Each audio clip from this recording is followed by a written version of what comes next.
Hi, everybody. This is Suzanne Steele with The Writer's Spirit. And a lot of you have asked me or written to me on Facebook about a process, a writer's process. And so I'm going to try to help you as much as I can today with a little slideshow talking about what we all need to do as writers is to fall in love with the process and stop staying committed to the outcome. And what I mean is, here's what I call the writing process. You'll see the first draft is a story you want to tell. The draft must submit, but the draft you must submit is a story the reader needs or wants to hear. So our challenge as writers is to figure out what path we want to walk. What are the steps and how many we want to take, and how long will it take? Well, unfortunately, there is no answer except one certainty. This path curves, it goes back and forward, left and right, and then suddenly stops. So the only thing we can do to keep our sanity is to first embrace and then enjoy this entire twisted process. But here are some things all authors have shared with me, as well as myself, have learned along the way. Their writing, their story, was only about 20% of the whole process. The remaining 80% was taken up with redrafting and editing. What they thought would be their story was not the one which was eventually published, because the very process they went through took their story from the rough stone of the first draft into a sparkling gem of the last draft. I will tell you, I minimally do 8 to 9 drafts, and probably more than that from first to fourth. And so now I'm going to show you some of the things that we have learned that maybe would help you start. There's no one right process. When you write nonfiction, you may do more research and you may put more into it in its analytical writing. Fiction writing, I know for me, at times, and even in memoir writing, which is my specialty, all of a sudden I'll be in a whole different backstory, a whole different story. I'm way off on, now I got more supporting characters than I do main characters. So here's some things that we've put together that might give you a good place to start. First off, and every writer, even though we hate it, because we start writing, we want to go to the computer, it's easier. But I've talked to so many really good authors, and I mean well-renowned authors, and been taught by many instructors that the first draft is best handwritten. Now, the reason being is there's many, but the first one is when we have to write, we will try to be as succinct as possible so that when we get to editing, we are not redrafting and redrafting. We have almost like bullet points, if you want to say that. And also with that first draft, you just want to get that story out of your head and onto paper, because what we writers have a tendency to do is rewrite our story before we even put it on a piece of paper. And when you handwrite it, don't worry about grammar, wordsmithing, spelling. You just get to get that story out. And many writers tell me, including myself, that first draft is the most fun they have, because they're not worrying about all that. That's what makes them love writing. Now, I know a lot of people have asked me, how long does a first draft take? I'm working on a first draft now. I think I wrote one paragraph, but I want to finish the story. And then I started outlining how I wanted to craft the story in one kind of format, and never got back to the story, I would say 4 months ago. It's a whip that's sitting there. But obviously, since I'm not really in the flow, it's not one that needs to come out right away. Kind of let your muse kind of tell you that a little bit and be inspired. Other times, I've written a whole book in a week. in first draft. And I mean, I am obsessed and possessed. So I'm not going to tell you that any draft takes any amount of time. I have been with writers at writers retreats that with that energy and no other interruptions, they too have been able to do a first draft or almost complete it in a week. But the real thing is, don't worry about the time. But I think once you get into the flow, and I'll talk about flow at another video, is that once you start writing it, you stumble, but don't keep going back and saying, I could have done it better. Oh, here, I'm going to scratch it out. Just write it out. Even if you write the same paragraph again, just write it out. Because the idea is to get it out of your head and onto paper. And the reason is, you'll see number 2, this allows your mind to get the space it needs for the clarity you're going to need when you start drafting it and redrafting it. And this is Stephen King's suggestion, and I would say 60% of the writers I talk to agree with it, including myself, is after you get done with that first draft, and just to let you know how I do it, I do my first draft in composition books, like the dollar composition books you buy. I even get my favorite pen, which I'm a left-handy, so I use this pen, but I like one that just kind of flows. I spend the money on it. But everybody has their own kind of pen that they use, but that means I'm writing. And I want one that flows, even though it'll get my hand all blue on the back. I just want one that flows. But anyway, getting to number 2 is that, and I agree with Stephen King on this, is to put that story aside. Once I get my composition books, and what I do, I make it a ritual.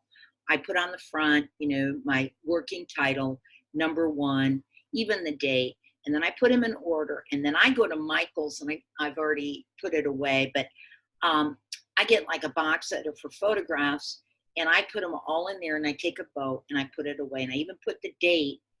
I finished it and I put it away, but I want it to be pretty. I mean, it's a sense of accomplishment. And that's the other reason you don't want to do it, is embrace it. You finished a book, a first draft. No, it's not at being bound and being marketed, but you finished it. And I think writers have a tendency to, we are so self-defeating, and so we'll beat ourselves to death. Okay, I just got one done.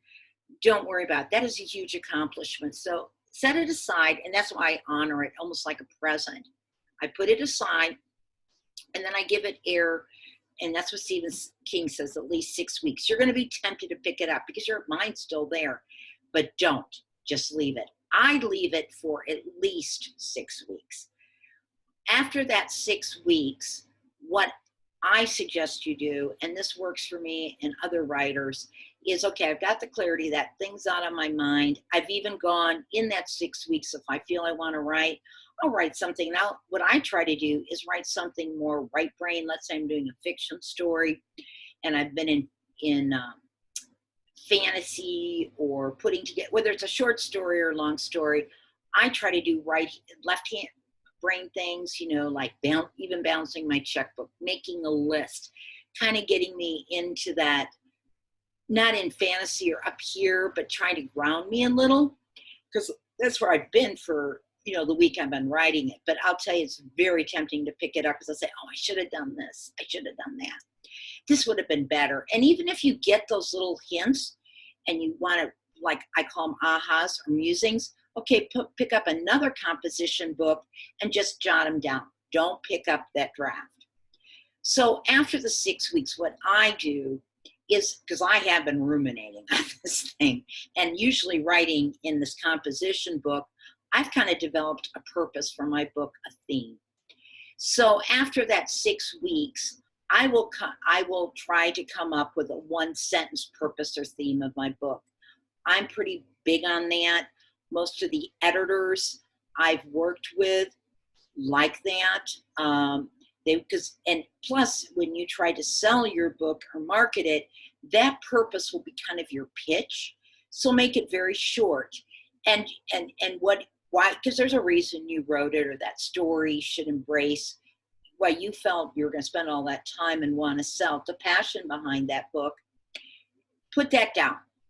And what that does is it allows you to begin to know in the practical sense of writing, where when you open up that draft and you have that purpose and you start seeing where you went with it, which scenes really aren't consistent with that purpose. Because as I said, if you're like me, I start getting involved in a whole different storyline and I go, oh, I'm going down there and I love it. And even my beta readers will love it. But then when an editor gets down, they say, I think it's a whole different book, or do you really need it? And so that kind of gets you in position with a purpose to know when you open up that draft, which scenes you might want to delete. So then I get to number 4, where I actually open my first draft. Again, I start reading it. And sometimes what's really nice, and I think Stephen King says this in his book, and if you want it, Stephen King, and it's his memoir in writing, and maybe many of you have it. A lot of writers use it. It's called On Writing or In Writing. And if you'd like, just email Writer's Spirit, we can actually send you the information.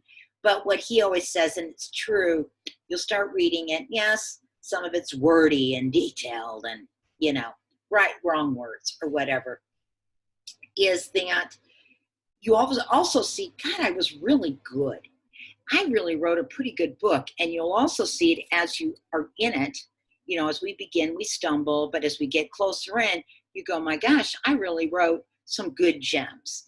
So anyway, before I do all that, and after creating my outline around my purpose, then, and I'm kind of going ahead of myself. Number 4 is before I open my first draft, before I read it, I also create an outline around this purpose, because then my story starts to take on some sort of structure, even before I get into it. Because we writers, and I notice from a lot of the emails and comments I've been getting, is my story's taking over. Yes, that's right. That's what it is.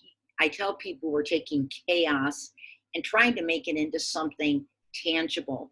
So it's hard for us to get in the structure, because we're over here actually in our right mind in that creative piece, but we need to get the story into structure. And the more we can start doing that at the beginning, the easier it is as we start editing this darn thing in the 11th or 12th edit.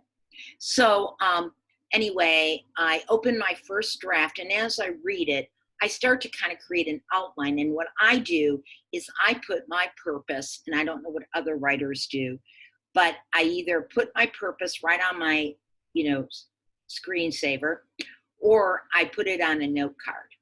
And so that all the time I can just say, oh, and I'm not saying my purpose hasn't changed through drafts. It has. And as I said, what I've published isn't necessarily the purpose of the story I thought. Like my memoir, for instance, was going to be about my story and my family and all I went through. But now my purpose is to show others how writing their memoir tells their story and shifts their future. There's nothing to do at all with my story. So and I would not have thought of that at this first draft stage. It came to me about the 3rd or 4th, but at least that purpose kind of keeps you centered.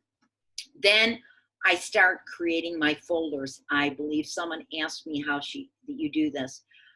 I put my outline in, and I start creating my folders in my Word, call it, Joe's story.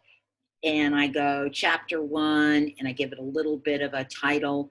And then the next folder is chapter 2. And some of mine maybe date, but I usually try to put like the main character's name in that folder, as well as just like birth, Joe's birth or whatever. And I started to create those folders. Now, I use Word obviously to type it, but I use Scrivener's, which I recommend to everyone to keep. It's a software you buy though that really makes it a little easier, because you can move things over and around. But if you can't, certainly Word has that capabilities. And the reason is so while you redraft, you'll take, at least I do, I'll take my scene, I maybe will, I'll type it out, my original scene with my characters. Then as I'm wordsmithing and grammaring further down, I will maybe change that scene, but I want to save it. And so I'll save it and I'll show you what we suggest, how we do it. But is you don't want to lose some of those gems. Or you may say, when you start editing, you say from the first draft, I liked this paragraph or this phrase.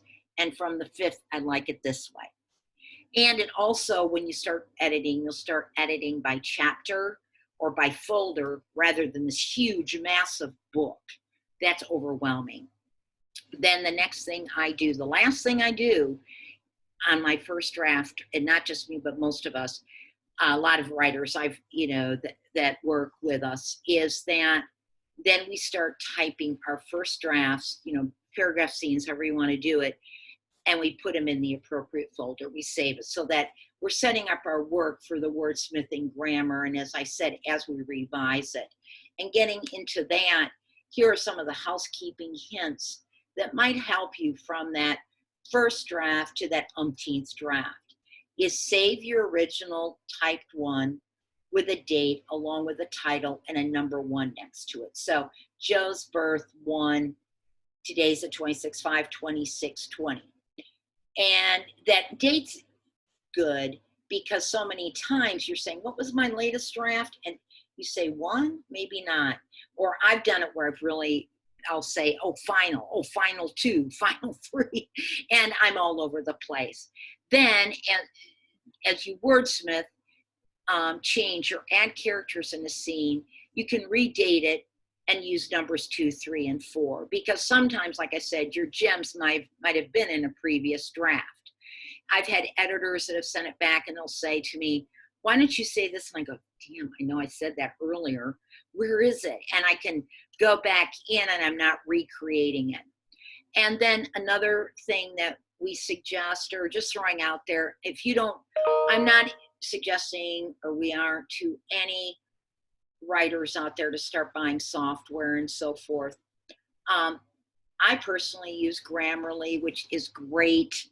I don't know if any of you've used Grammarly. I can pull it up for you really quick here. Well, let me pull it at the end, and I can pull it up. Grammarly is a great way to do grammar, run-on sentences, of course, misspellings, but most of that is Word.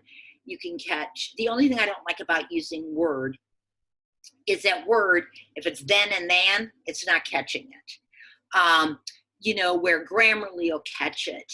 I think the thesaurus in Word's okay, but I find that the one on the thesaurus synonyms on the web is much better.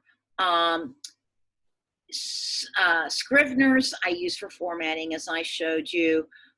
Writer's Diet is a free test. You can put anything 1,000, I've done a paragraph, 1,000 words. So when I'm wordsmithing, I'm using,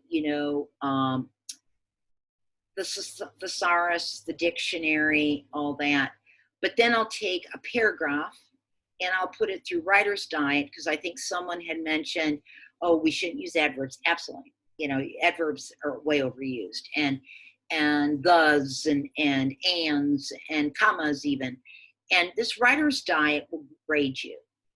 And it will start telling you, hey, you're too wordy on this or this or this. And so you can and I usually do it a paragraph at a time because it's free. And I don't think I think you can only do a maximum of 1,000 words, but I try to do it a paragraph at a time.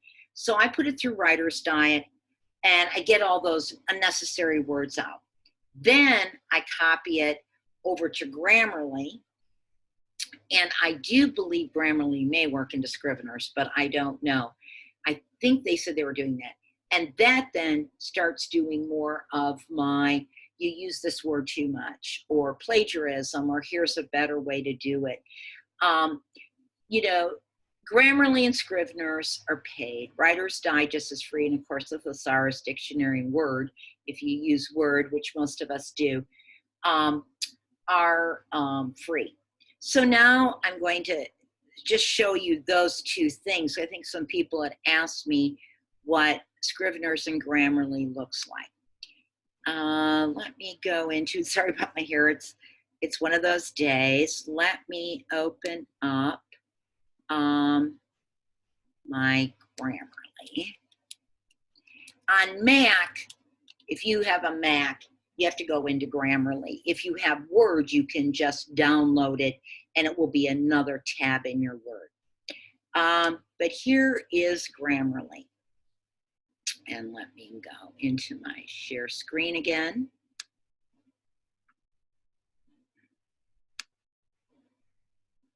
Sorry, let's find it. Okay. Here is Grammarly, and here's something I did earlier. And it gives you all these alerts. What I like about, and you can see conventions, it appears that even properly spaced and punctuation. I even use, and it tells you, when you first set up the way you want to write, and I think it's on my, where I'm at, is that you set up, do I want it to be casual, nonfiction, fiction? So then it gives you the alerts. So correctness, 10 alerts. I obviously have a lot. My clarity is clear. I have an engaging voice or mannerism. And then my delivery is just right. And so then at the end, it usually gives you, and I haven't used this for a while, is while I'm fixing it, like it says here, rephrase the sentence, and it'll give you suggestions. So that's what I used after I used Writer's Diet. Let me see while you're on here if I can pull up Writer's Diet. Okay, see where it says tasks? It's just writersdiet.com. So you would block and paste. Let me go back to that if I have anything. No, I don't. You would block and then paste it in here, run the test, and it shows you what you've done. You know, if you have too many adverbs. Let me see if I can find something that I don't have to. Let's just go in here and see what they say.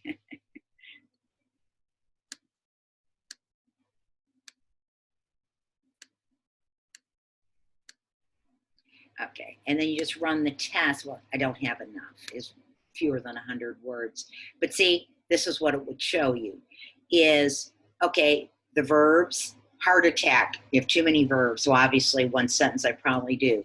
Nouns, you're lean. Prepositions, you're lean. Adjectives and adverbs, and it even shows you where they are. You're getting into the flabby end.